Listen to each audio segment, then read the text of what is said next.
Një krahasim tash BDI vlen.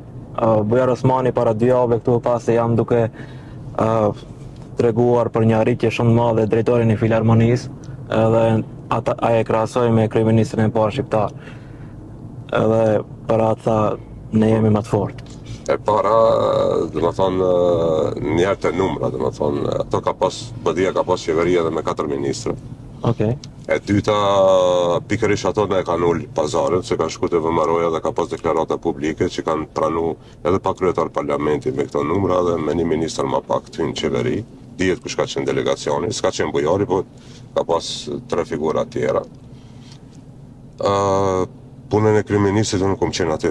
Më thonë, ne kur e keni premtu punën e kryeministit, pse jo kryeministit shqiptar, ka qenë për kryeministit shqiptar, jo për kryeministit teknik në 100 ditët e fundit, kur s'ka drejt mirët, as vendim, s'ka vendime politike, është, dhe më thonë, një kukull në qeveri 100 ditët e fundit, se se mban as punësim, as avansim, as ndryshim ligji, as sjellje ligji, dhe më thonë, është një figurë, dhe më thonë, protokollare në ato ditë, edhe mendoj se opinioni i dinë rrethana